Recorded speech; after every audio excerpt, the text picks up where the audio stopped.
Welcome back to Inside Politics. Our guests today, two Metro Council members at large who are part of the leadership trying to change things at the City Hall over the financial issues Metro faces. They are Steve Glover and Bob Mendes. Gentlemen, there's also the problem with the operating budget. The budget that went into effect with the council is about $40 million out of whack, primarily because two of the major things the previous administration pushed to privatize the downtown parking system and sell the city's energy system downtown, both have not gone through and don't look like they will go through. So Kevin Cumbro, who's the new finance director, is going to come meet with the council this coming Wednesday. What do you expect Bob to hear? Is he going to tell us how we're going to make up this $40 million?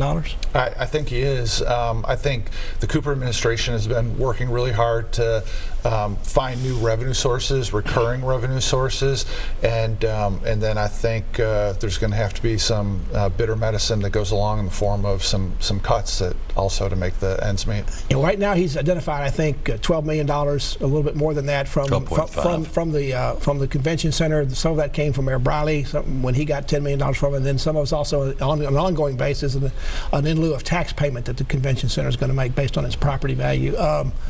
But that's a long way from maybe another $5 million also from affordable housing we'll talk about in a minute. But that's only about halfway. What do you expect? What's his pain going to be, Steve? Well, for what he calls pain, I call real. Because I mean, and this is one of the areas that he and I will disagree on. And I think people need to understand this. He and I, as far as I'm concerned, he and I have a very good relationship. We disagree on how we get to a certain point, but it doesn't mean that neither of us want to get to that point. I don't think we can spend money we don't have just because we think we have money in the budget for various things. And I'm talking about the affordable housing piece. If the money's not there, we can't spend it. So having money taken away is not really being taken away if it really didn't exist. So I know that's one of the areas. I have to agree with you. I mean, I've heard anywhere from 31 to 50 million. I think next Wednesday we will on December the 11th, and I don't remember if is that just budget and finance or is it the whole council? Everybody's involved. Well, everybody, but you're going to be presiding over it, correct? Okay, correct. So it's budget and finance, and all the council members, will be there, I assume. I assume at that point that the director of finance will probably bring us a few more hard pills, as you call it, to swallow. For me, I call it necessities of how we get. We're going to learn some things, Bob, that we don't know already about problems the city has in its finances that makes that deficit even bigger than the $40 million everybody's been talking about? It may not be. I mean, the problem with running without any cash reserves like we've gotten ourselves to is there's always things that come up. I'm not prepared to go into the details, but I know there's a major trading partner of Metro that wants a contract amendment that would cost $1.5 million this fiscal year. And in any other year, you'd look at it and say, well, that's necessary for the city. And this year, there's not an extra $1.5 million. So what do you do? Well, let's talk about the affordable housing piece. The city had been giving money every year, $10 million to the Barnes Fund. It's been given out in grants to nonprofits to help build affordable housing. This year, instead of giving out $10 million, we're only going to give out about $5 million. I assume the other $5 million that they're not going to give is going to be used to help make up the difference in the deficit. A lot of the people that are affordable housing advocates are really unhappy about that. Is there going to be an effort, Bob, to go back and put that money back in and spend it again in the council? So probably. The question will be when. Part of what has upset the affordable housing community, and rightly so, is that there was approximately a half-hour heads up before a scheduled Barnes Fund meeting this week that this was going to happen, and that moving the ball at the last minute is a challenge. Is the Cooper administration having some problems getting started in terms of its communicating? A lot of people have talked to, just 40 members alone in the council, but did that kind of drop the ball on this one with coming in at the last second? Well, first of all, so I'm as the conservative, I'm going to say this. I don't think so. I think that the problem was greater than they anticipated. I think they're trying to get their heads wrapped around where things are.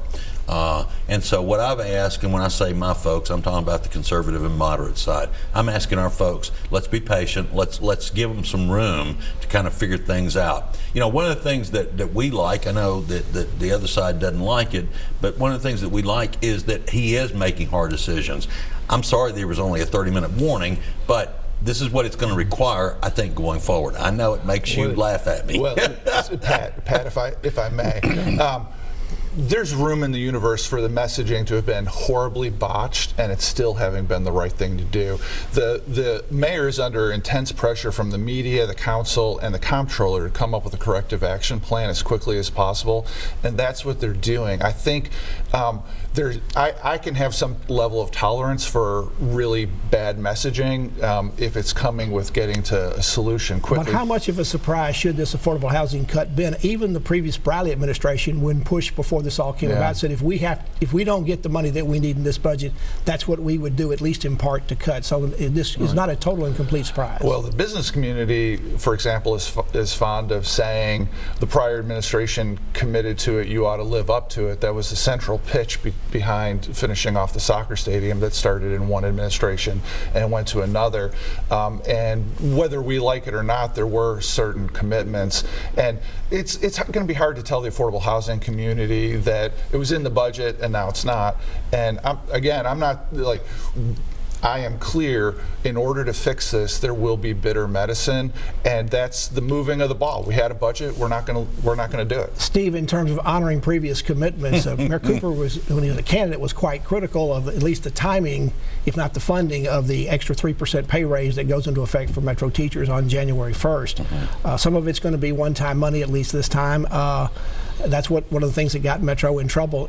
Are we making the right decision going ahead with a 3% raise for teachers January 1st? So they won't be seeing this. The administration won't be seeing this and go, wait a minute, we didn't know. I've had a conversation with them about this. That was a bad move, to take money out of savings to do a recurring cost, because what a lot of people don't understand is once you give that type of raise to teachers, you don't get to go back. Okay, there's state law that steps in on that. So, in my opinion, that was a bad move.